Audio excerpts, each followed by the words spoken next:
Hello everyone. आज हम लोग बायोलॉजी में विटामिन एंड मिनरल्स का पार्ट 2 करने वाले हैं और ऐसा कहा जाए कि ये आखिरी पार्ट है तो बिल्कुल से सही रहेगा। तो चलिए, हमने जहाँ तक पढ़ लिया था उसके बाद हम लोग करेंगे और आज भी जो नोट्स आपको मिलने वाला है वो हैंड रिटन ही रहेगा। तो लेट्स स्टार्ट। लास्ट टाइम पर हम लोगों ने विटामिन बी के बारे में, जहाँ पर B3 आपको मैंने पढ़ा दिया था, जहाँ पर मैंने पेलेग्रा, डेमेंशिया ये सब बीमारी को डिस्कस किया था जिसका नाम नियासिन था। फिर हम लोगों ने विटामिन B1 पे भी डिस्कस किया था, बेरी बेरी रोग के बारे में मैंने बताया था, ड्राई एंड वेट। आज हम लोग विटामिन किसके बारे में पढ़ने वाले हैं? तो आज हम लोग विटामिन B2 के बारे में पढ़ने वाले हैं। विटामिन B2 का रासायनिक नाम क्या है? विटामिन B2 का रासायनिक नाम है राइबोफ्लाविन। विटामिन B2 का रासायनिक नाम क्या है? राइबोफ्लाविन। ठीक है। यदि हम लोग यहाँ पे चलते हैं तो इसका मुख्य कार्य क्या क्या है? मुख्य कार्य ये हो गया, ठीक है, मेटाबॉलिज्म ऑफ, थोड़ा सा हम हिंदी इंग्लिश मिला के लिखेंगे जैसे लास्ट टाइम आपको मैंने पढ़ाया था। Metabolism of carbohydrate, carbohydrate comma protein, protein comma fats. यानी जो हमारा उपापचय होता है वो कार्बोहाइड्रेट, प्रोटीन और फैट्स का ये सबसे पहला काम है। मतलब ये तीनों चीज को आप कह सकते हो कि बैलेंस करना। इसके बाद यदि हम लोग सेकंड काम के बारे में जाते हैं तो शारीरिक विकास। सेकंड काम के बारे में जाते हैं तो शारीरिक विकास, ठीक है। कोशिका का रिपेयर, यानी कुछ अगर दिक्कत है तो उसको फिर से रिपेयर करना, मरम्मत कर देना, ठीक है। उसके बाद हम लोग कह सकते हैं कि हमारा आईज और जीभ के लिए, आईज और टंग के लिए काफी जरूरी है। यानी हमारे आंख और जीभ के लिए भी ये बहुत जरूरी है विटामिन B2, ठीक है। और तीसरा अगर हम लोग कहते हैं, ठीक है, तो एक विटामिन हम लोग खाते भी हैं, इसको बोलते हैं B कॉम्प्लेक्स। तो ये B कॉम्प्लेक्स को भी अपने अंदर बनाता है या B कॉम्प्लेक्स को भी विकास या बढ़ाने में मदद करता है। तो ये विटामिन B2 के 3 काम हो गए। यदि हम लोग इसके सोर्स की बात करें, यानी स्रोत की बात करें, तो कहां से ये मिलता है? तो अगर हम लोग कह सकते हैं तो दूध से विटामिन B2 हमें बहुत आसानी से मिल जाता है, हरी सब्जियों से हमें मिल जाता है, ये दूसरा हो गया, ठीक है।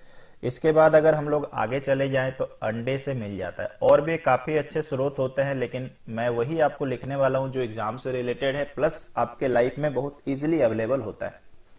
तो यहां तक आप समझ चुके हैं कि यहाँ काम क्या है, स्रोत क्या है। अब सबसे मेन चीज आता है कि इसका कमी से कौन सा रोग होता है या दिक्कत क्या होता है शरीर में, है ना। Very very important again.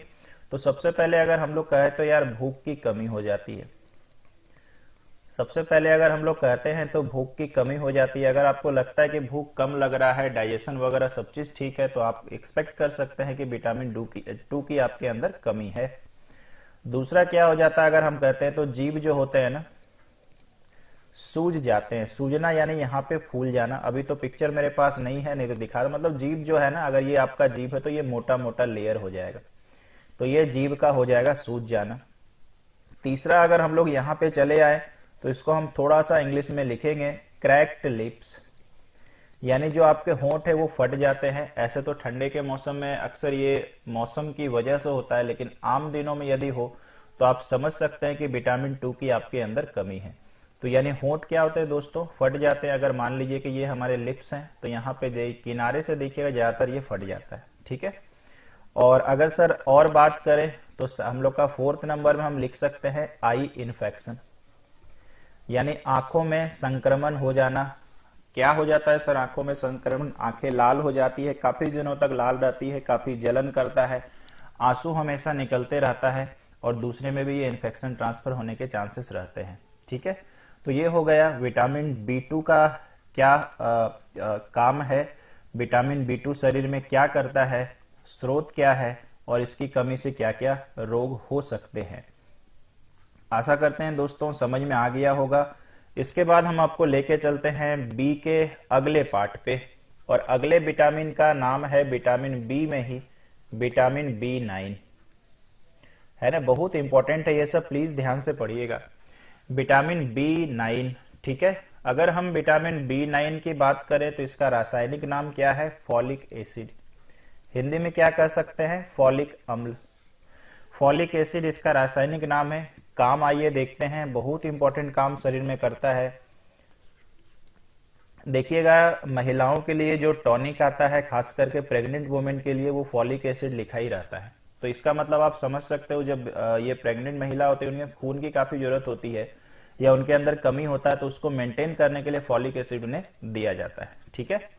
तो उसी हिसाब से हम लोग ये कह सकते हैं कि ये आरबीसी को बनाता है, आरबीसी को बढ़ाता है, ऐसा हम कह सकते हैं। आरबीसी का पूरा नाम क्या है sir? Red blood cell, red blood cell, ठीक है, लाल रक्त कोशिका।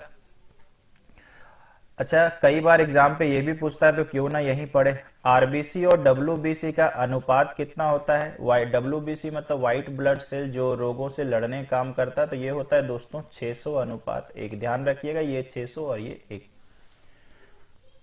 तो चूंकि बातों बातों में ये मुझे याद आया, तो मुझे लग रहा चलो यहीं पे बता दिया जाए। तो ये आरबीसी को बढ़ाता है, इसका मतलब सोचिए, एक्चुअली इनडायरेक्टली ये खून की मात्रा को नियंत्रित करता है। इसके बाद अगर हम लोग कहते हैं तो दिमाग को ये विकसित करता है, और दिमाग कहने का मतलब प्रमस्तिष्क।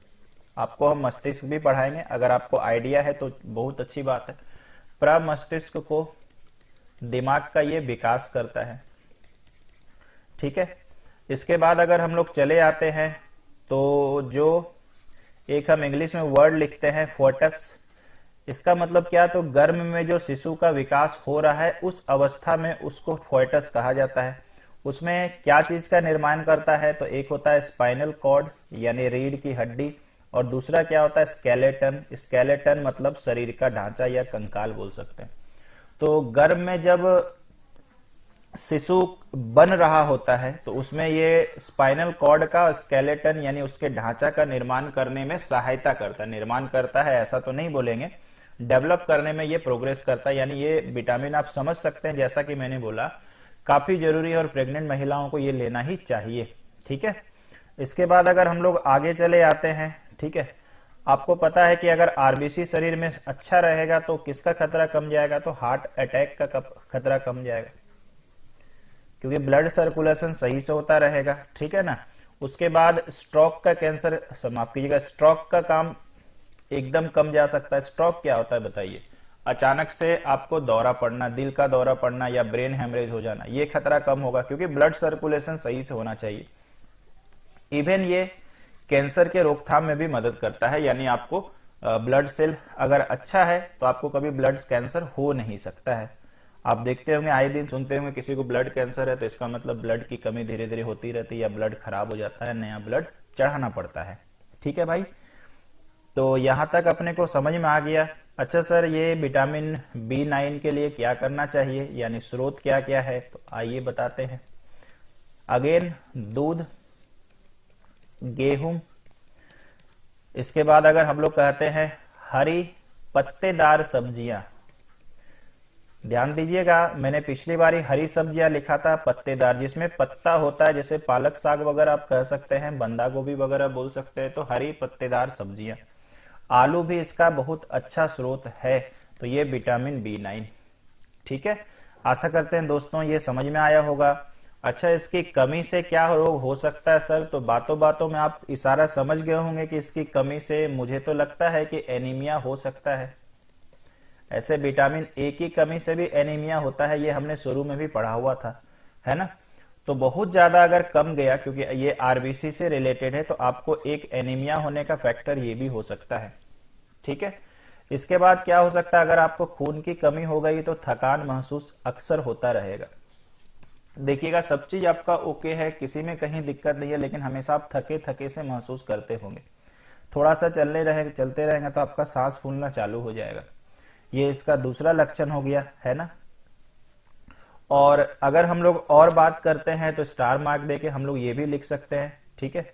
जब ये महिला 3 महीने की प्रेग्नेंट अवस्था में रहती है तो उनको फॉलिक एसिड देना जरूरी होता है, ये डॉक्टर भी सजेस्ट करते हैं।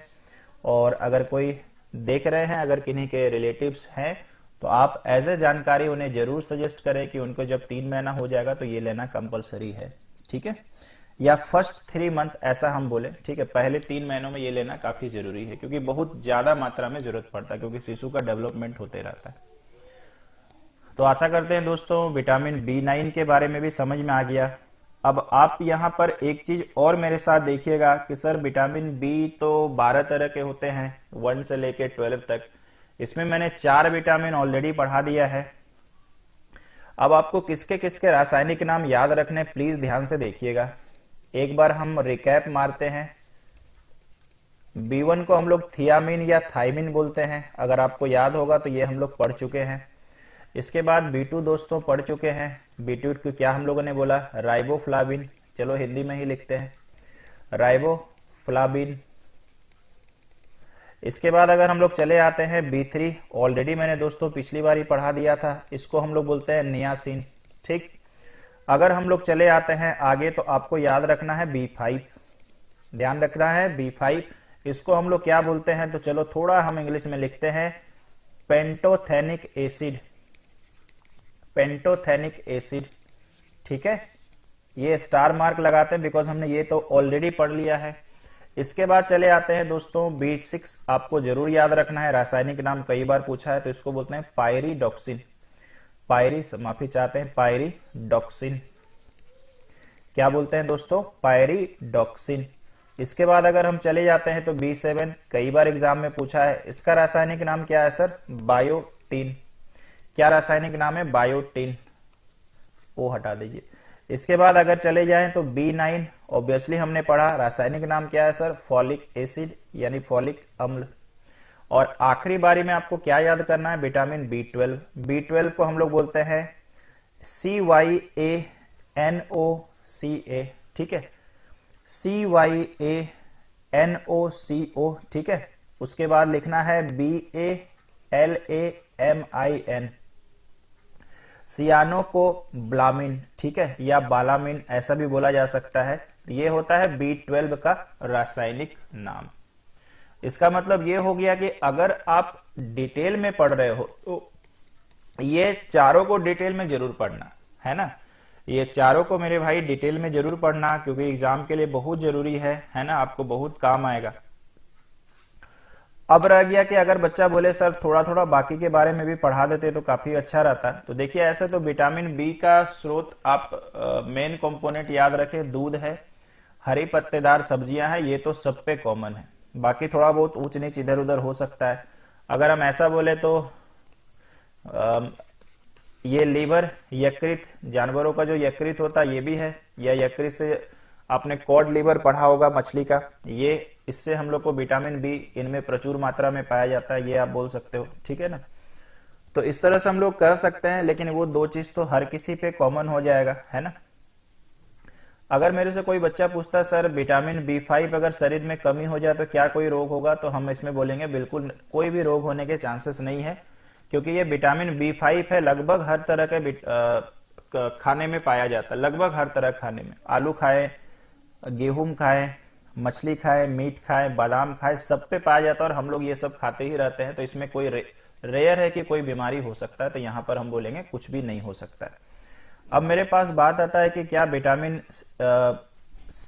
B6 की कमी से क्या कोई रोग हो सकता है क्या, ठीक है। तो विटामिन की B6 की कमी से आपका नर्व डैमेज हो सकता है, नर्व डैमेज हो सकता है, ये भी बहुत रेयर है, ऐसे तैसे नहीं हो जाएगा यार नर्व डैमेज, यानी तंत्रिका आपका थोड़ा सा खराब हो सकता है, ठीक है, जैसे ही आप वापस से सप्लीमेंट लेंगे ये ठीक हो जाएगा, लेकिन फिर भी हम यही कहना चाहेंगे कि काफी रेयर है ये, ठीक है ना, काफी रेयर है, ऐसे यार नहीं हो जाएगा, ठीक है। अच्छा, यहां से एक बात मेरे को ये कोई बच्चा पूछ सकता है कि सर ये क्या करता है शरीर में विटामिन B6, थोड़ा अगर ये भी बता देते। तो सबसे पहले तो सोचो कि जितने विटामिन है सब मेटाबॉलिज्म के लिए जिम्मेदार है, और मेटाबॉलिज्म मतलब क्या होता है, खाना खाते हैं उसका डाइजेशन यानी पूरा प्रोग्रेस करना, कार्बोहाइड्रेट में ब्रेक करना, उसके बाद प्रोटीन जो भी हमारा पास है ना। इसके बाद अगर जाइए तो हमारे ब्रेन के लिए हर एक विटामिन काफी जरूरी है, ये भी आप याद रखना। उसके बाद अगर चलते हैं तो इम्यून सिस्टम को बढ़ाने के लिए बहुत जरूरी है, माफी चाहते हैं, इम्यून सिस्टम को बढ़ाने के लिए काफी जरूरी है। यहां तक बच्चे को समझ में आ गया है। अब चलते हैं हम विटामिन B7 के पास। सर विटामिन B7 क्यों जरूरी है? पहले तो मेरे दोस्त विटामिन B7 मेटाबॉलिज्म के लिए पक्का ही जरूरी है, ठीक है। अगर आप B7 ज्यादा ले लीजिएगा, याद रखिएगा, प्लीज नोट्स ठीक से बनाइएगा और हैंडराइटिंग को आप संभाल लीजिएगा, क्योंकि हम ज्यादा पढ़ाना चाहते हैं भाई, इधर उधर की बात हम कम करते हैं। अच्छा, B7 अगर शरीर में ज्यादा हो जाए तो क्या हो जाएगा? तो ध्यान रखिए, ब्लड कोलेस्ट्रॉल बढ़ जाएगा। ब्लड कोलेस्ट्रॉल क्या हो जाएगा दोस्तों? बढ़ जाएगा। क्या ज्यादा हो जाने से भाई? विटामिन B7 ज्यादा हो जाने से, यानी बायोटीन ज्यादा हो जाने से ब्लड कोलेस्ट्रॉल बढ़ जाएगा। आप सोच रहे होंगे कोई बच्चा ऐसा भी होगा जिन्हें पता ही नहीं है कि कोलेस्ट्रॉल क्या होता है। तो इसको सिंपल भाषा में हम हमेशा बच्चे को समझाते हैं कि आपके घर में सपोज करिए एक पाइप हमारा है ना, एक पाइप हमारा है और पाइप में क्या हो गया? कचरा जम गया, यानी काई जम गया। तो क्या हो जाएगा? पानी का जो फ्लो होता है वो काफी स्लो हो जाता है। पानी का जो फ्लो होता है वो काफी स्लो हो जाता है और पानी धीरे धीरे, और काई जम गया और पानी स्लो होता है, कि अवस्था ऐसा आता है कि पूरा काई ने घेर लिया, पानी जाना बंद। सेम काम शरीर में होता है। जो नलियों से खून बहता है वहां पे क्या होता है? आप ज्यादा तेल मसाला खाते हैं, ज्यादा फैटी फूड खाते हैं, तो धीरे धीरे क्या होता है? चर्बी जमने लगता है। आसान भाषा में समझते हैं, ठीक है। धीरे धीरे जमने लगता है तो ब्लड सर्कुलेशन थोड़ा प्रभावित होता है, फिर और इस पर आप ध्यान नहीं देते हैं और जमने लगता है, ब्लड सर्कुलेशन फिर और ज्यादा प्रभावित होता है। ऐसे करते करते एक अवस्था ऐसा आता है जहां ये पूरा चर्बी जम जाता है, वसा, और ब्लड सर्कुलेशन रुक जाएगा। ये जो वसा है इसी को कोलेस्ट्रॉल पहले बोला जाता है। ये जो वसा है इसी को कोलेस्ट्रॉल कहा जाता है। और जब ये शरीर में ये जो खून ले जाता है या खून जिससे प्रवाहित होता है, जब ये पूरा ये हो जाए, वसा जम जाए, तो आप सोचो क्या होगा? ब्लड सर्कुलेशन हो तो रहा है लेकिन आगे जा नहीं पा रहा, और जब नहीं होगा तो व्यक्ति को हार्ट अटैक होगा, यानी स्ट्रोक का खतरा बढ़ जाएगा। तो आसान भाषा में अगर कोई पूछे कि यार कोलेस्ट्रॉल क्या होता है, तो एक तरह का वसा है। ध्यान रखिए क्यों होता है। अगर आप चलते फिरते कम है, अगर आपका काम बैठना है, जैसे मेरा काम अगर कहें तो होने के चांसेस भविष्य में बहुत ज्यादा है, क्योंकि हम दिन रात बैठ के ही काम करते हैं, फिजिकल वर्क एकदम नहीं है। तो जिस व्यक्ति का फिजिकल वर्क है उसका ब्लड कोलेस्ट्रॉल बढ़ने का चांसेस ना के बराबर है, ठीक है। चलिए, यहां तक आपको समझ में आ गया B7 के बारे में, यानी बायोटीन के बारे में, ठीक है, यानी बायोटीन के बारे में। आशा करते हैं दोस्तों समझ में आ गया होगा। इसके बाद हम लोग चले आते हैं, जो मेन चीज है ना वो हम आपको बता रहे हैं। B9 तो आप समझ ही चुके हो, B9 में तो कोई दिक्कत नहीं है। इसके बाद आ जाते हैं B12 आखिरी, ठीक है, सियानोकोबालामिन, ठीक है, सियानोकोबालामिन। पहले तो वही हो जाएगा, नर्व सेल के लिए, दिमाग के लिए, इम्यून सिस्टम के लिए, मेटाबॉलिज्म के लिए डेफिनेटली काफी जरूरी है भाई, ठीक है ना, काफी जरूरी है। तो अगर हम मिला जुला के बात करें तो एक एनर्जी वाला ये विटामिन है। अगर हम बोले तो इसको हम लोग एनर्जी विटामिन के नाम से भी जानते हैं, यानी बहुत ही भारी मात्रा में ये एनर्जी हमें प्रोवाइड करता है। अगर इसकी कमी हो जाए तो पहले तो यही समझ लो यार कि इसकी कमी हो जाए तो एनर्जी शरीर में कम होगा, आप थके थके से, हारे हारे से महसूस करेंगे, है ना, ये आप कह सकते हैं, ठीक है। और जैसे जैसे हमारी उम्र बढ़ती जाती है, शरीर में विटामिन B12 की मात्रा भी धीरे धीरे करके घटती जाती है, ठीक है। जो शिशु की माँ होती है, जिन्हें दूध पिलाना पड़ता है, उसमें विटामिन B12 काफी मात्रा में जरूरत चाहिए होता है, ठीक है, क्योंकि शिशु आपको पता है एक तरह से माँ के थ्रू से एनर्जी ही ले रहा होता है, तो माँ को इसको चाहिए और उन्हें देना चाहिए। तो ये था विटामिन के बारे में कंप्लीट डिटेल। जो विटामिन B के बारे में मैंने बताया, प्लीज सबको याद रखिएगा, सबके सब यह जरूरी है, आप एक को भी मिस नहीं कर सकते हो। अब हम लोग बढ़ते हैं दोस्तों अगले विटामिन पे, क्योंकि आज तो हम लोग को इस चैप्टर को पूरा क्लोज करना है एक अच्छे ढंग से, क्योंकि हम लोग को आज मिनरल्स भी पढ़ना है, खनिज। अगले विटामिन का नाम क्या है भाई? तो अगले विटामिन का नाम है विटामिन E। विटामिन E को क्या बोलते हैं? Sorry, tocopherol. क्या बोलते हैं भाई? टोकोफेरोल, ठीक है। आइए इसका काम पहले देखते हैं। अगर हम लोग काम के बारे में बोलते हैं, ठीक है, काम के बारे में बोलते हैं तो कोशिका को क्षतिग्रस्त होने से बचाता है, कोशिका को क्षतिग्रस्त होने से बचाता है, कोशिका को क्षतिग्रस्त होने से बचाता है। ये सबसे पहले इसका काम हो गया, ठीक है, सबसे पहले इसका काम हो गया, मतलब आपका कोई नर्व को या कोई सेल को, माफ कीजिएगा, डैमेज होने नहीं देगा। उसके बाद सामान्य विकास में सहायक, सामान्य विकास में सहायक। अब आप पूछेंगे सर सामान्य विकास क्या है? इसका सिंपल सा अर्थ है कि मान लीजिए एक बच्चा जन्म लिया, जैसे जैसे इसका उम्र हो रहा उस हिसाब से जो विकास होना चाहिए उसके लिए ये विटामिन जिम्मेवार है, यानी सामान्य विकास में सहायक। अच्छा, एक काम ये और भी करता है यार, ये आरबीसी को बढ़ाता है। कुछ देर पहले आपने फॉलिक एसिड में आरबीसी पढ़ा ना, ये आरबीसी को बढ़ाने का काम विटामिन ई भी करता है, ठीक है ना। यानी आप ऐसा भी बोल सकते हो आरबीसी को बढ़ाता है और आरबीसी को ये बनाता भी है, बनाएगा तब तो बढ़ाएगा यार, बात तो बराबर ही है ना, ठीक है, ओके। इसके बाद अगर हम लोग चलते हैं स्रोत पे, स्रोत अगर हम लोग कहते हैं तो सबसे पहले मेरे भाई अंडा इसका है। आगे अगर हम लोग चले जाते हैं तो हरी सब्जियां, बिल्कुल आप ऐसा बोलो, हरी सब्जियां। मेरे हिसाब से दो ही याद रखे, गेहूं भी होता है और भी बादाम भी है, दो ही याद रखो। इसकी कमी से सर क्या रोग होता है? तो सबसे पहले देखिए सामान्य विकास में सहायक से एक बीमारी होता है, व्यक्ति में नपुंसकता आ सकती है, या जिसको हम लोग बोलते हैं बांध्यता, यानी बांझपन जिसको बोला जाता है।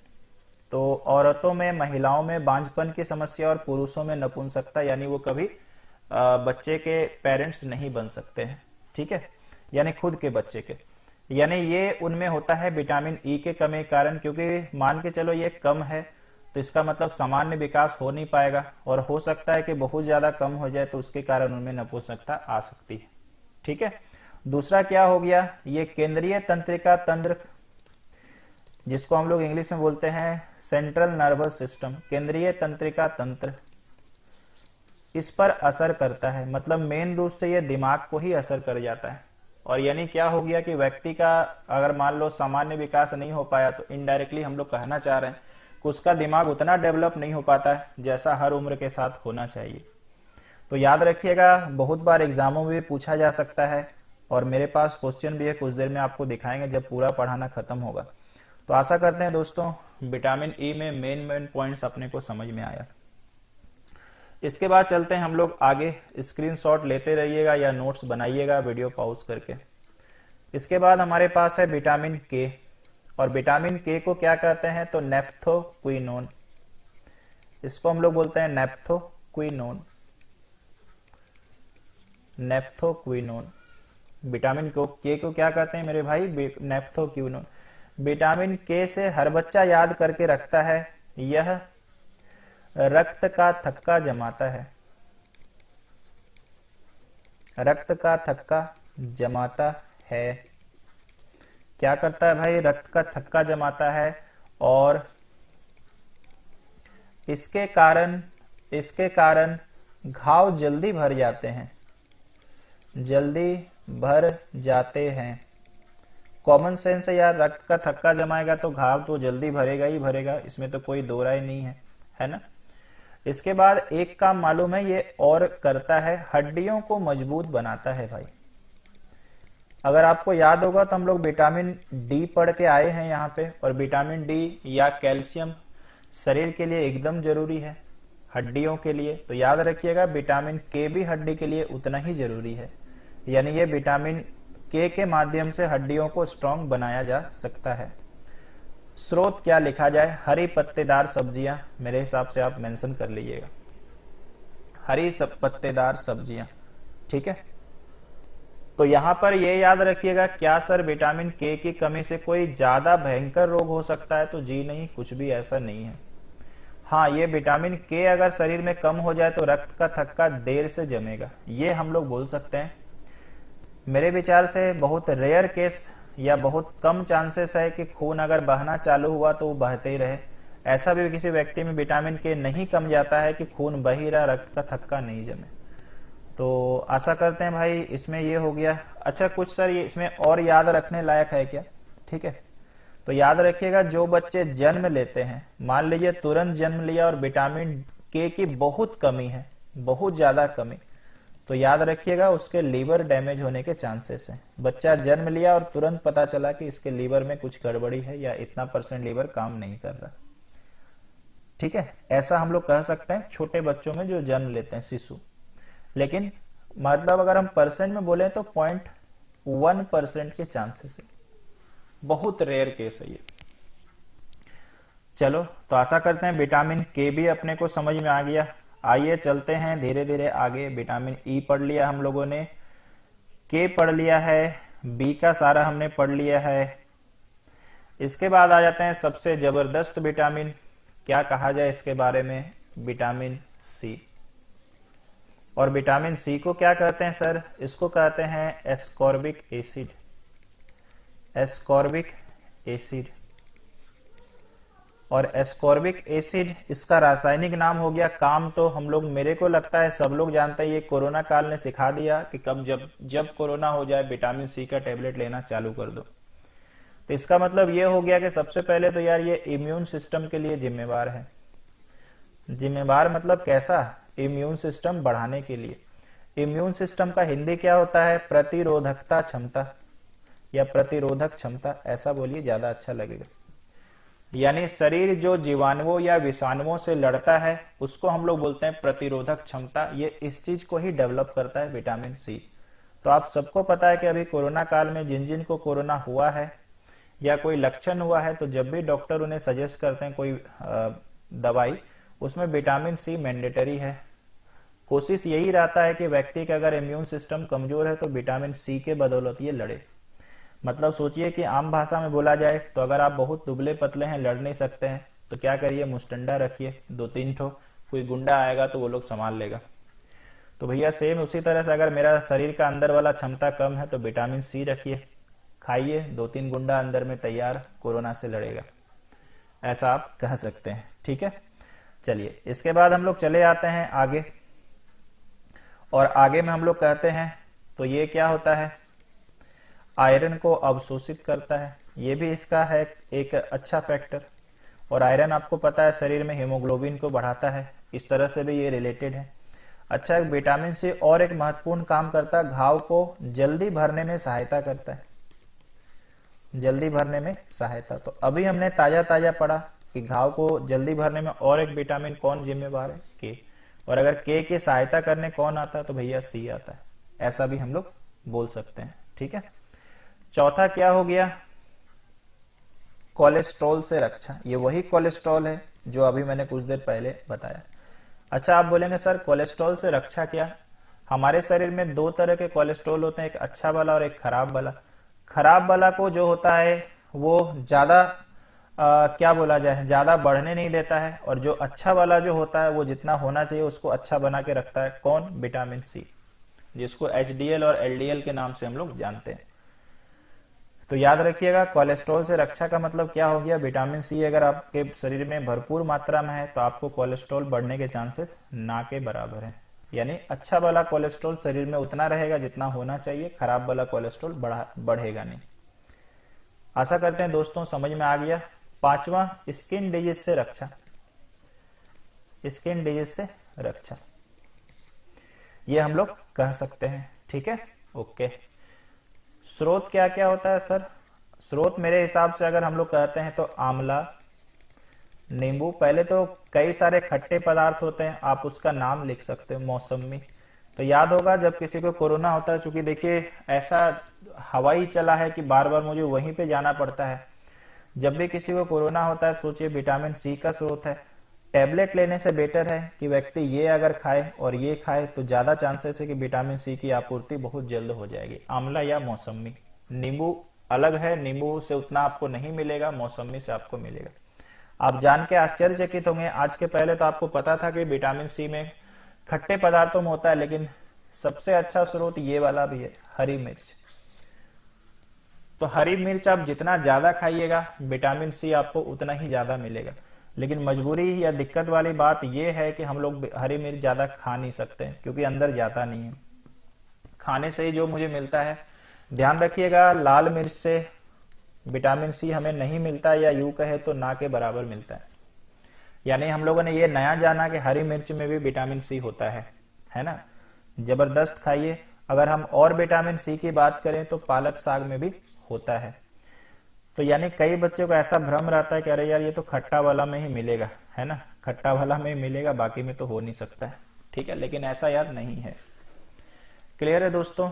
अब हम लोग आ जाते हैं इसकी कमी से क्या होता है। तो एक एग्जाम में बराबर आता है, स्कर्वी रोग होता है। स्कर्वी रोग क्या है? स्किन से रिलेटेड है। क्या रिलेटेड है भाई?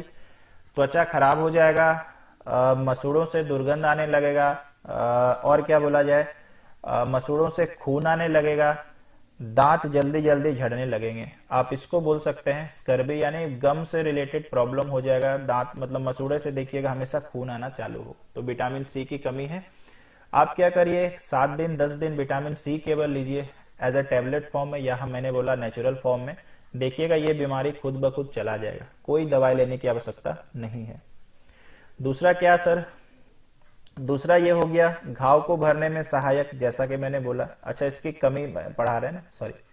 इसके बाद ये हो गया कि अगर हम इसको उल्टा बोले तो घाव देर से भरेगा। उसी का उल्टा हो गया ना, देर से भरेगा। घाव में क्या होगा सर? देर से भरेगा। ठीक है, ओके। तीसरा में अगर हम लोग चले आते हैं तो आगे मसूड़ों की बीमारी, वही है, स्कर्वी लिख दिया मैंने, तो ऐसा कुछ अलग से नहीं लिखना है। मसूड़ों की बीमारी आपको हो जाएगा। चौथा हम ये भी बोल सकते हैं दोस्तों, आयरन की कमी। क्यों सर? ये रहा 2 नंबर पॉइंट का उल्टा। तो आशा करते हैं ये विटामिन सी के बारे में आपको समझ में आया। विटामिन सी में हम इतना ही बोलना चाहेंगे, अगर किसी का इम्यून सिस्टम वीक है आप जरूर विटामिन सी का टैबलेट ले। अगर आपको और बेहतर करना है तो आप ये जो मौसमी देख रहे हैं या टमाटर देख रहे हैं, क्या करिए, कम से कम रोज एक एक खाइए। अगर आपने 2 से 3 महीने तक कर लिया तो आपका immune system automatically up to level आ जाएगा। तो ये था दोस्तों कंप्लीट कवरेज ऑफ विटामिन। उम्मीद तो कर रहे हैं कि मैंने कोई सवाल नहीं छोड़ा है। बाकी जब एग्जाम में सवाल आएगा तो वो आप तय करिएगा कि आपके टीचर ने अच्छा पढ़ाया या खराब पढ़ाया। ठीक है भाई।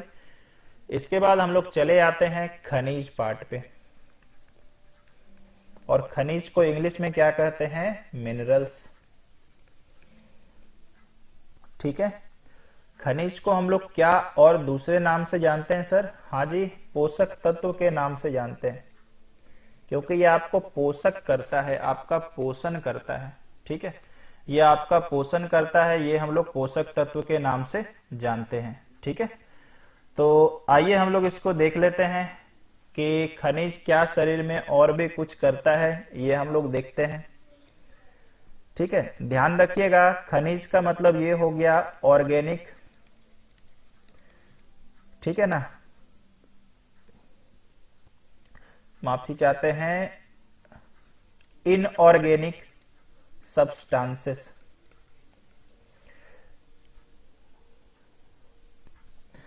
इनऑर्गेनिक सब्सटेंसेस इसको बोला जाता है, यानी अकार्बनिक पदार्थ है। ये अकार्बनिक पदार्थ है। सर ये कहाँ पाया जाता है? तो आप जैसे विटामिन पढ़े वो तो यार पशुओं में मिल गया, या आप बोल सकते हो कि पौधों से मिल गया, ये वहां पे नहीं मिलता है। ये हमें मिलता है चट्टानों से या मृदा से। मृदा मतलब मिट्टी। तो खनिज अकार्बनिक पदार्थ है जो चट्टानों या मृदा से प्राप्त होता है, ये हम लोग कह सकते हैं। इसके बाद अगर हम लोग चले आते हैं आगे, तो शरीर के लिए क्यों जरूरी है मैंने आपको बताया ही है ना। शरीर के लिए अगर हम लोग कहते हैं तो खनिज जो है, कुछ खनिज कम मात्रा में चाहिए, कुछ खनिज ज्यादा मात्रा में चाहिए। इस तरह से खनिज 2 वर्गों में डिवाइड होता है। ठीक है, जिसे हम लोग इंग्लिश में बोलते हैं भाई ट्रेस मिनरल्स। और ट्रेस मिनरल्स क्या होता है सर? जो शरीर में हम लोग को कम मात्रा में चाहिए, मतलब उतना ज्यादा भी नहीं चाहिए। और ये है आयरन, जिंक और आयोडीन। नाम याद रखिएगा, एग्जाम में आने के भरपूर चांसेस हैं। इसके बाद हम लोग होता है मेजर मिनरल्स। मेजर मिनरल्स, और मेजर मिनरल्स नाम से ही पता है मेजर जो शरीर में ज्यादा मात्रा में चाहिए, तो आपको भी पता होगा सोडियम, नमक, पोटेशियम। अच्छा यार ज्यादा अच्छा होगा सिंबल लिख दो, समय बचेगा। सोडियम, पोटेशियम, कैल्शियम और फॉस्फोरस। तो याद रखिएगा ये शरीर में चारों ज्यादा मात्रा में चाहिए। आयरन, जिंक, आयोडीन शरीर में बहुत लिमिटेड मात्रा में चाहिए होता है। आशा करते हैं क्लियर हो गया। मिनरल्स के सर काम क्या क्या है, क्या बताएं यार, बहुत सारा काम है। ठीक है, शरीर की बनावट को अच्छा करता है, शरीर के पूरे सिस्टम को अच्छा करता है। मतलब ऐसा हम बोल सकते हैं ना, जो काम विटामिन करता है भाई उसमें 90% काम हम लोग का मिनरल्स भी करता है। ऐसा कुछ नहीं कि विटामिन करेगा तो मिनरल्स बैठा रहेगा, दोनों मिलके काम करता है। एनर्जी के मामले में विटामिन से ज्यादा खनिज ही जरूरी है। आइए एक एक करके पढ़ते हैं। सबसे पहली बारी है ये हमारे दोस्त आयरन का, जिसको हम लोग एफी कहते हैं। और आयरन आपको पता है क्या चीज के लिए जरूरी है, तो मेरे को लगता है एक काम आपको याद भी होगा और हम भी वही लिखेंगे। ये हीमोग्लोबिन को मेंटेन करता है। ठीक है, या यूं कहें तो आरबीसी में, आरबीसी मैंने बताया रेड ब्लड सेल, आरबीसी में एचबी को बनाता है। और अगर आपका एचबी ज्यादा बनेगा तो ऑक्सीजन भी ज्यादा होगा शरीर में, और ऑक्सीजन ज्यादा होगा तो टेंशन फ्री होकर लाइफ भी ज्यादा होगा। ऐसा कर सकते हैं। तो सोचिए कहां से कहां कनेक्शन है। जिंदगी बढ़ाना है अच्छा, तो सोचिए हीमोग्लोबिन जिम्मेवार है। जब तक आपके शरीर में ठीक हीमोग्लोबिन तब का आपको कुछ हो नहीं सकता। ठीक है, अब रह गया भाई हीमोग्लोबिन कहां कहां से मिलेगा। अरे दबा के खाओ चिकन, दबा के खाओ मटन, ठीक है, अंडा खाओ दबा के, पूरा आयरन है।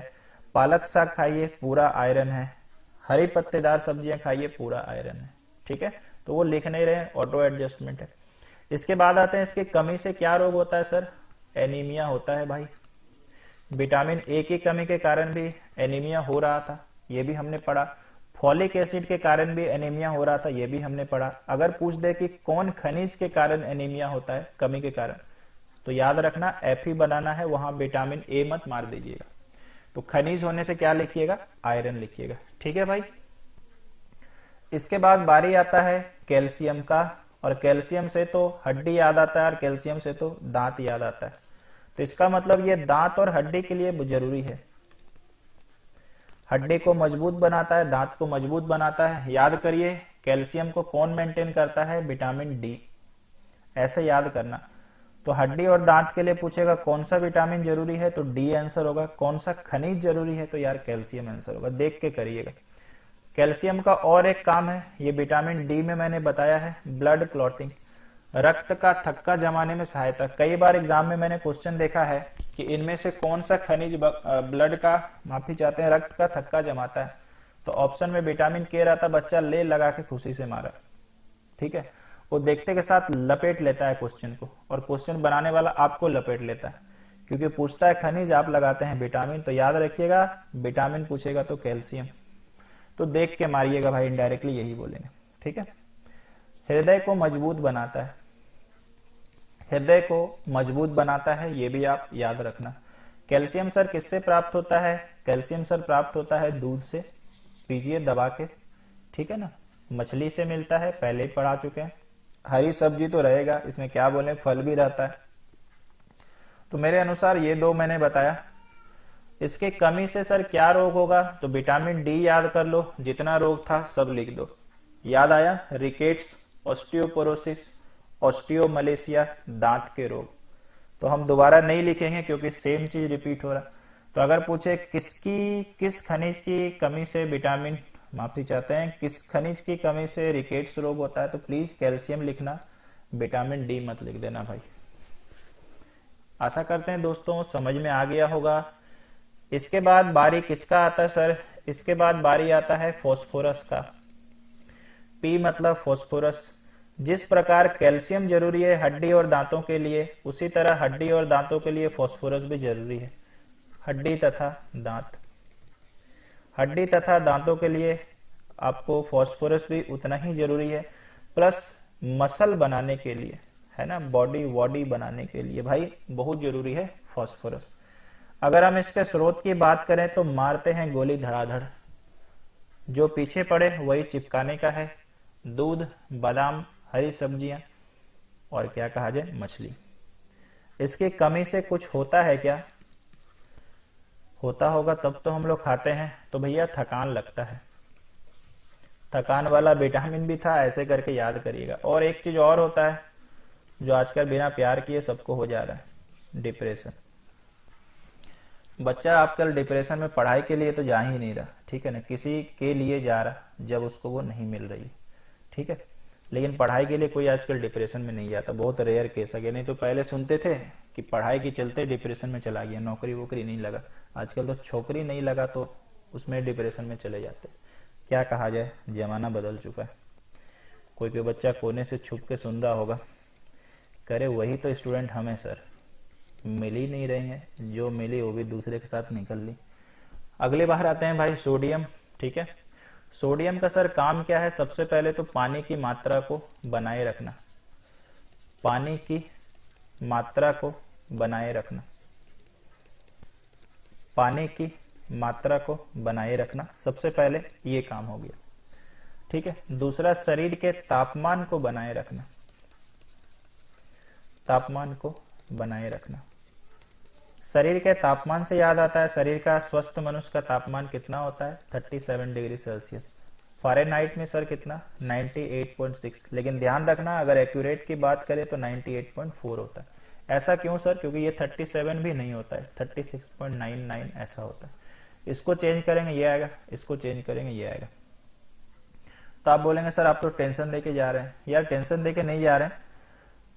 अगर हम एग्जाम के दृष्टिकोण से चले तो सेल्सियस में बार बार आपको यही मिलेगा, लेकिन अगर 98.6 फ़ारेनहाइट में नहीं रहे तो याद रखिएगा ये ऑप्शन पे क्लिक करिएगा, ठीक है भाई, कोई दिक्कत नहीं ना। अगर हम लोग और चलें आगे तो इसका मतलब ये हो गया, क्योंकि सोडियम या नमक की बात कर रहा है, नमक से ही अंदाज लगाना कि पानी को कंट्रोल करके रखेगा, टेम्परेचर को कंट्रोल करके रखेगा, ठीक है। जब शरीर का तापमान बढ़ जाता है, शरीर का, आप देखिएगा आपके साथ हुआ है, आज हम लोग कभी न कभी तो बीमार पड़े, शरीर का तापमान बढ़ जाता है। तो जब शरीर का तापमान को बढ़ जाता है तो ये सोडियम किसके लिए जिम्मेवार है? पसीना निकलता है, पसीना निकलता है। हैंड राइटिंग भाई संभाल लीजिएगा, बहुत गंदा आज हो रहा है, ठीक है। शरीर का तापमान जब बढ़ता है तो पसीना, तो अगर एग्जाम में आया कि शरीर में जो पसीना निकलता है उसके लिए कौन सा खनिज जिम्मेवार है? तो दोस्त सोडियम, प्लीज याद रख लीजिएगा। सोडियम सर कहाँ कहाँ से मिलता है? टाटा नमक से बोल सकते हैं अगर आप ऐड में देख रहे हैं, लेकिन वो काम का नहीं, एग्जाम पे आएगा नहीं, टाटा नमक तो देगा नहीं। फिश से मिलेगा, उसके बाद चीज से मिलेगा, बड़ा इंग्लिश मीडियम को बच्चा चीज चीज करते रहता है। मीट से मिल जाएगा भाई, लार टपकाइए, ठीक है। चलिए बाकी और किसी चीज से हम लोग नहीं मिलेगा, ऐसा सोच लेते हैं, ठीक है। क्या इसकी कमी से कुछ ज्यादा हो सकता है? ज्यादा ऐसा दिक्कत नहीं है, क्योंकि ये शरीर में उतना ज्यादा कभी कमता ही नहीं है, ठीक है। चलिए इसके बाद हम लोग चले आते हैं भैया पोटेशियम पे, जिसका सिंबल के होता है। इसका भी अगर करें तो पानी की मात्रा को बनाए रखना, ये भी वही करता है, पानी की मात्रा को बनाए रखना। ध्यान रखिएगा, इस बार पोटेशियम पढ़ रहे हैं भाई, है ना, और पोटेशियम का सिंबल के होता है, वो विटामिन के मत समझ लीजिएगा, ठीक है। इसके बाद अगर हम लोग और करते हैं तो शरीर के विकास में सहायक, शरीर के विकास में सहायक, या बोल सकते हो सामान्य विकास। अगर आपको सब कुछ याद है पीछे वाला पढ़ा हुआ, तो विटामिन ई सामान्य विकास के लिए जिम्मेवार था। अगर खनिज पूछे तो के। देख रहे हैं दो दो आंसर निकल के आ रहा, क्लियर है? ये दो याद रखिएगा। किसमें मिलता है? तो के लिए हम आपको एक अच्छा स्रोत बताते हैं, ध्यान रखिएगा, खनिज वाला के। तो भाई क्या मिलता है? सबसे पहले केला, कई लोगों को काफी पसंद है, इनमें से हम एक्सेप्शन, मेरे को बिल्कुल पसंद नहीं है, ठीक है। बाकी तो आप नॉर्मल वही सोचें। इसकी कमी से सर क्या हो सकता है? तो काफी लड़कों और लड़कियों को ये सामना करना पड़ता है, एक्ने या पिंपल। तो पिंपल आप समझते हैं, शरीर में तो नहीं, कई बार देखिएगा शरीर के पीछे हिस्से में भी पिंपल निकलता है। तो शरीर में अगर चेहरे पे मुहासे हो जाए तो विटामिन, माफ कीजिएगा, विटामिन नहीं, खनिज के यानी पोटेशियम की कमी से ऐसा हो सकता है। तो दवाइयों में ये मिला रहता है, ठीक है ना। और रूखी त्वचा, जिसके लिए लड़कियां बड़ी परेशान रहती है, रूखी त्वचा, तरह तरह के क्रीम यूज करती है, ठीक है। चलिए तो ये हमारे पास हो गया रूखी त्वचा, विटामिन डी। इसके बाद आ जाता है आपका फेवरेट विटामिन जो आपके स्टॉक में होगा, आयोडीन। और आयोडीन से ही बच्चा घेंगा बोल देता है, पूछे नहीं भी तो टीचर घेंगा बोल के रेडी। ठीक है। तो आयोडीन, टाटा नमक क्या करता है भाई, सबसे पहले क्या लिखा जाए भाई, थायराइड को नियंत्रित करता है। आपको पता है कि थायराइड ग्रंथि होता है और इससे थायरोक्सिन नामक हार्मोन बनता है या निकलता है। थायरोक्सिन नामक नियंत्रित करता है और ये कहां पे होता है, गले के पिछले हिस्से में होता है और ये थायराइड को शरीर में नियंत्रित करता है। ध्यान रखिएगा, थायराइड दो तरह के होते हैं, एक हाइपोथायराइड, एक हाइपरथायराइड। ठीक है, एक में क्या होता है, व्यक्ति दुबला हो जाता है और एक में व्यक्ति जबरदस्त मोटा होता है। मोटा तो नहीं बोलेंगे, शरीर का वजन बढ़ने लगता है। तो सबसे पहला काम तो मेरे भाई यही होता है, थायराइड की मात्रा अगर ज्यादा हो गया तो बेसिकली क्या हो जाएगा, आपका गला देखिएगा मोटा हो जाएगा, फूल जाएगा। गला मतलब आवाज नहीं भाई, गला जो ऊपर वाला चीज होता है। ठीक है, सोर्स क्या है, वही अंडा, वही मछली, वही मीट, दबा के खाइए और नमक थोड़ा ज्यादा यूज करिए, है ना। और इसकी कमी से कौन सा रोग होता है, तो सबको पता है घेंगा रोग, जहां गला फूल जाता है। इसी को इंग्लिश में क्या बोलते हैं सर, ग्वाइटर। आई होप हम स्पेलिंग सही लिख रहे हैं। ठीक है, देखिएगा पहाड़ी पर क्षेत्रों वाले जो होते हैं उसमें ग्वाइटर होने की चांसेस ज्यादा रहते हैं क्योंकि उसमें नमक की कमी रहती है। तो ये है आयोडीन की कमी। तो ये था दोस्तों कंप्लीट कवरेज ऑफ मिनरल्स, है ना। पूरा मैंने मिनरल्स पढ़ाया, थोड़ा स्पीड में इसलिए बताया क्योंकि ज्यादा टाइम लेके फायदा था नहीं, है ना। और जितना मैंने बताया मेरे हिसाब से हम सेटिस्फाइड हैं, क्योंकि इससे ज्यादा पढ़ना बनता भी नहीं है। कुछ एमसीक्यूज मैंने ऐसे लिए हैं, ऐसे तो बहुत सारा आपको मिलेगा जो एग्जाम में फ्रिक्वेंटली रिपीट हुए हैं। तो कुछ एमसीक्यू है, आपसे निवेदन इतना ही रहेगा कि आप जब ये एमसीक्यू देखेंगे तो पहले वीडियो पॉज करिएगा, ईमानदारी दिखाइएगा और फिर आंसर दीजिएगा। आइए, इनमें से कौन सा विटामिन वसा में घुलनशील है, तो अगर आपको याद आएगा तो विटामिन बी और सी जो है पानी में घुलनशील है, जो मैंने बोला था यूरिन के थ्रू से बाहर निकलता है। वसा में घुलनशील ए, डी, ई के। तो ऑप्शन नंबर कौन सा है सर, विटामिन, माफी चाहते हैं, ऑप्शन नंबर डी। आशा करते हैं भाई क्लियर है। आगे, विटामिन सी का रासायनिक नाम क्या है सर, बिल्कुल याद है मुझे सर, क्या है, एस्कॉर्बिक एसिड। रेटिनॉल किसका है, ऑब्वियसली विटामिन ए का। विटामिन ए में भी आपको पता है एक बीटा कैरोटीन होता है, एक रेटिनॉल होता है, ये रेटिनॉल है। टोकोफेरोल विटामिन ई का और कैल्सीफेरोल विटामिन डी का। डी में भी दो मैंने विटामिन बता के रखा है। ठीक है, सारा मैंने याद करा दिया। रतौंधी किस विटामिन कमी के कारण होता है, सब बच्चे को याद होना चाहिए कि रतौंधी विटामिन ए की कमी के कारण होता है, रात में दिखता नहीं है। विटामिन बी के कारण बेरी, विटामिन सी के कारण स्कर्वी, ऐसे करके ना पढ़ना चाहिए। तो आपको याद होगा, ड्राई बेरी, वेट बेरी सब बता दिए। ये हमारा स्कर्वी आज ही पढ़ा है, त्वचा से रिलेटेड। विटामिन डी नहीं लिखते यार, रिकेट्स, ऑस्टियोमलेशिया, ऑस्टियोपोरोसिस और दांत का रोग। बेरी किस विटामिन कमी के कारण होता है, अरे बी की कमी के कारण होता है, कौन सा बड़ा बात है।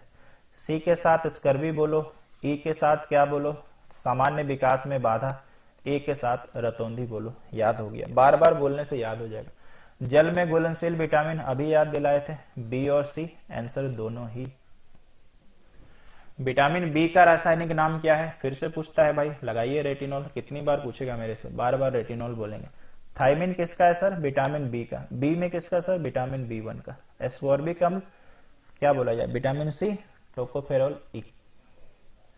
विटामिन ए का रासायनिक नाम है, कितनी बार पूछेगा यार, रिपीट हो गया। स्कर्वी रोग किस विटामिन कमी कारण होता है सर, सी के कमी कारण। बी के बाद बेरी, ए मतलब रतौंधी, डी मतलब रिकेट्स, ऑस्टियोमलेशिया, ऑस्टियोपोरोसिस, दांत के रोग। इसके बाद अगर हम लोग चले आते हैं सर, विटामिन बी7 का रासायनिक नाम क्या है, याद करो, कुछ देर पहले ही बताएं। विटामिन बी7 का रासायनिक नाम है बायोटीन। अच्छा सर, पायरिडॉक्सिन से कुछ आपको याद है क्या, हम लोग को तो याद नहीं, आप ही बताएं, पैसा भी दे रहे हैं आपको। तो विटामिन बी6 का नाम क्या है, पायरिडॉक्सिन। बी7 का नाम क्या है, बायोटिन। ये विटामिन सी, बाकी आपको ये याद होगा। आगे चलते हैं भाई, ठीक है, कोई समस्या नहीं। नपुंसकता या बांध्यता किस विटामिन की कमी के कारण होता है, याद करिए, मैंने पढ़ा दिया। विटामिन ई, सामान्य विकास में बाधा। डी याद है, बहुत बार बोल चुके हैं। के रक्त का थक्का, ए रतौंधी। ऐसे पढ़िए। मछली के तेल में कौन सा विटामिन पाया जाता है, ए। कौन सा विटामिन गर्म करने पर नष्ट होता है? बहुत अच्छा सवाल है, ये होगा उत्तर विटामिन सी। जैसे अगर मान लीजिए कि नींबू पानी आप पीते हो ना, नींबू पानी को अगर आपने गर्म कर लिया ना तो सोचिए कि सारा नष्ट, मतलब यूजलेस है, फिर पीना भी नहीं चाहिए, वो मतलब हार्म करता है शरीर। ए से याद आता है सर रतौंदी, बी 6 से याद आता है पायरिडॉक्सिन, सी से आता है स्कर्वी, ई से आता है नपुंसकता। रक्त का थक्का जमाने में सहायक, देखिए सारे के सारे विटामिन है, कोई दिक्कत नहीं है सर विटामिन के। और अगर आपको पूछता ये तो विटामिन के की जगह अगर खनिज पूछता तब भी के आंसर होता, लेकिन ये पोटेशियम था। ठीक है भाई, चलो लास्ट सवाल। विटामिन डी की कमी से बच्चों में डैश और प्रौढ़ों में बच्चों में यार रिकेट्स हो जाता है। ठीक है, बाकी स्कर्वी आपको पता है, ल्यूकीमिया और एनीमिया, एनीमिया अपने को पता है, ल्यूकीमिया यानी क्या हो जाएगा? WBC की कमी। ठीक है, श्वेत रक्त कोशिका की कमी। तो ये था दोस्तों complete coverage of vitamin and minerals. आप इसे पढ़े, मेरे हिसाब से एग्जाम में जरूर से आप सक्सेस, मतलब क्या बोला जाए, सक्सेस तो नहीं, मतलब इससे रिलेटेड जो सवाल है आप पक्का बना पाएंगे। तो अभी के लिए इतना ही, धन्यवाद।